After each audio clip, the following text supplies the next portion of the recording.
David McKee, Dawson County Public Works Director. This morning I'm here with Alexa Bruce, manages our administrative functions here in Public Works.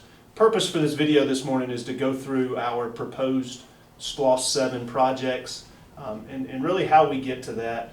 Alexa and I have put together some frequently asked questions that we see as it relates to this topic, and we'll go through those. Okay, David, what percentage of the overall SPLOST 7 is being allocated to the Public Works Department? Just over 35% is currently being proposed for Public Works, and primarily in two different functions. One is our vehicles and equipment replacement, and then the other is what's listed as our existing asset road improvement projects. Okay, what are our existing Public Works assets specifically? Here in Public Works, we maintain what I'm going to say is bulk into two different types of assets: our rolling stock assets, and then what I'm going to use the term is our Centerline miles, or our Centerline assets. Our rolling stock assets, we have approximately 8 passengers vehicles, or our trucks that our crews get to and from the job sites with. We also maintain about 8 commercial vehicles. That's our dump trucks, our heavy equipment, Right. things like that. We do, mention in heavy equipment, we maintain and operate about 12 pieces of heavy equipment. Looking at our Centerline miles of assets, we maintain approximately 300 Centerline miles of roads, with 80 miles of those roads being gravel roads, and then obviously the remainder being paved roads. We maintain approximately 9 miles of stormwater culverts. These are the pipes that go simply just pipes that go under the road that carry stormwater or creeks or something like that. We also maintain 21 bridge structures here in the county. Okay, so Public Works has a lot of assets. Can you explain our process for evaluating current Public Works assets and determining what assets get repaired and when? Yeah, there's a whole lot to that question, and I will be brief, and I would encourage anybody that wants to know more about any of these specific items to come sit down and talk to you and I, and we can go through it a little more. How do we manage those assets, and how do we evaluate those assets, I guess would be the first question. We look at 5 or 6 different items. And in doing so, we do it through the industry standard. We are members of the American Public Works Association. We also, as an industry standard, look at the research that the International Pavement Management Association does. For our paved roads, for example, we use a pavement evaluation system. That is a computer software where myself or somebody goes out and evaluates a road. We input information into the software based on 10 different wear factors of the roads, the cracks, the type of cracks, number of potholes. It's fairly detailed, and then it gives us a value of 1 to 100.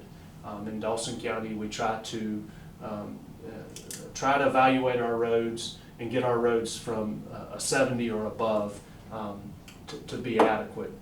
Second thing is our culvert analysis. We are on about our 3rd or 4th cycle of evaluating our culverts countywide. I mentioned we had 9 miles of cross culverts in the county. Many of those culverts were put in the 50s and 60s. They were metal culverts, and they've rusted out. So that is an evaluation process that we evaluate in-house, and those are ranked from 0 to 5, 0 being no issues, and 5 being obviously needing repair. We look at several other factors that are out there. Numetric is a software that GDOT uses, Georgia Department of Transportation uses, and Numetric data is our crash data, and it's nothing more than that. It's just crashes, and we look at those crashes when we're going to evaluate an asset for repair or something like that. We also look at the daily traffic counts and daily traffic flows. We have the ability in-house to put the little black tubes you see out on the road. Those are traffic counters. We have the ability to do that just to gather the traffic, and it can tell us a number of different things: what type of traffic, the speeds, and then just an overall volume. And the last thing we look at is what I'm going to term as local knowledge. There are many areas in this county that and we have a very diverse staff, very capable staff that they know that in certain times that of high water or high flow or floods or ice storms that we have to go to certain areas. So we utilize that information as well. And really the last thing, I will add one more thing. We have an asset management database and asset management software that we use. It's called PubWorks. And we look at that software to determine and plot out information to determine and really dig into the data that we receive from these other evaluation methods and really dig into what roads are costing us the most. So that's the how do we evaluate them. I think the second part of your question was what roads do we choose or what assets do we choose to repair? We try to look at all of those as a whole. Obviously, some roads don't have crash data, some don't have culverts. Right. What I don't want to do here is I don't want to bid out a road or send a crew out to go rehabilitate a road just to dig it back up a year later because we didn't evaluate the culvert properly and we have to do the culvert. So that's a very high level, a couple minute take on how we evaluate them and what roads we choose and when. Okay, thank you. So you kind of mentioned a lot there. I have a couple of things that I want you to clarify. I'll kind of let you answer the first one first, and then we'll move on to the second one. You said Centerline a couple of times. Can you clarify what Centerline means specifically as to what you're talking about? Yes, so when I reference a centerline mile of road, in Dawson County, majority of our roads, with the exception of a very few, are 2-lane roads. And when I reference a centerline mile of road, I'm referencing exactly 1 mile of that road, which would include 2 lanes, approximately 12-foot lanes. And all that is important because when we're calculating for the cost of the repairs, we know we can assume that it's 11 or 12-foot lanes. Obviously, when we start digging into the projects themselves, then we get a little bit more detailed information on those. Okay, that helps, thank you. Second question is, you had mentioned industry standard cost. What is an industry standard cost to rehabilitate a centerline mile of road? That's a good question, and it depends on a number of factors, but for the sake of clarification, in Dawson County, we primarily look at 2 different functions when we're rehabilitating, or 2 different scopes of work, if you will. Number one is very similar to what citizens would have seen on Kylo Church Road back the summer before last. That's where we go in there, we mill out, what we call is deep patching and repaving. To rehabilitate a centerline mile of road like that is between $110,000 to $120,000 per centerline mile. The second thing that we do is we have many roads that are beyond what I'll call is beyond repair. They have to be fully reclaimed. So that method or that scope of work is what we refer to as full depth reclamation. In 2016, Dawson Forest Road was done with full depth reclamation. I think Thompson Road, I know Thompson Road was, 2 sections of Kelly Bridge Road, Sweetwater Juneau. Those are all roads that we saw full depth reclamation. That is very expensive. For a centerline mile of full depth reclamation, we will see between $350,000 to $375,000 per centerline mile of road. Okay, great. Can you share some examples of projects that Public Works plans to fund with the proposed SPLOST 7? Yes, thank you. We've spent a little bit of time talking about, and I think it's important that we do that, how we get to these projects, but specifically what some of those projects are. A good example of that is we have addressed Lumpkin Campground in several different aspects over the last several years. Lumpkin Campground Road, we've broke it up into 3 different phases, 3 different sections. There's a northern section, the central section, which essentially is from State Route 53 to the roundabout at Dawson Forest Road.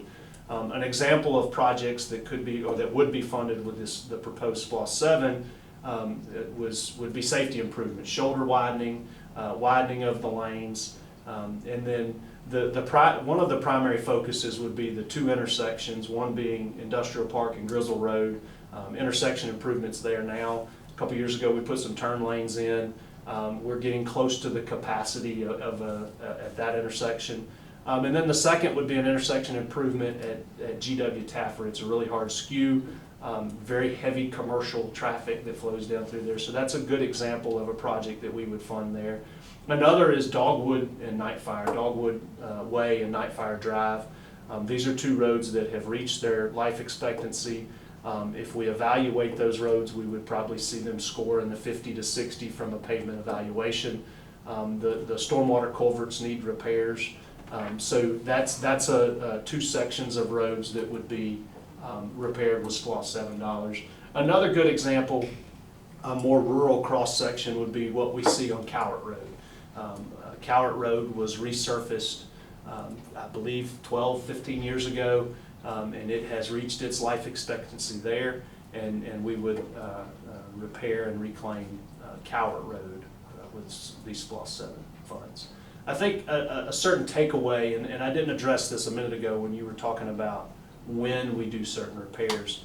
What we have to keep in mind is that if we're successful in getting a SPLOST 7 approved, this is a 6-year funding source. So I have to look at what repairs can be done, what roads can be saved, if you will, and when being over that period of time. Because SPLOST is only one of our funding sources that we typically rely on for our road improvements or asset improvements. It is only one, but it accounts for 80 to 85% of our general funding certainly for our road improvements and our rolling stock. Another thing that I didn't address a minute ago, if I may, is the cost for those commercial vehicles. A paving machine, which we paid for with SPLOST 6, is a $450,000 piece of machinery. A simple dump truck that we use every single day is a $150,000 piece of machinery. So it's certainly pricey items, and with this SPLOST 6 gives us the opportunity to allocate our general fund dollars in other directions. Okay, so the project list that you've proposed for Public Works for SPLOST 7 would be over a 6-year period? That's correct. Okay, thank you. Okay, David, well, I appreciate your time. I do have one last question. Where would someone find additional information in regards to Public Works and SPLOST 7? Alexa, thank you, and again, thank you for your time as well. If someone needs to find additional information, they can go to our website at dawsoncounty.org. There is 2 different department sections. There's a SPLOST department section, and you can find the full detailed list for SPLOST 7. And then, as always, you can click on the Public Works department and give us a call, and they get to talk to you. Okay, perfect. Well, thank you. Thank you.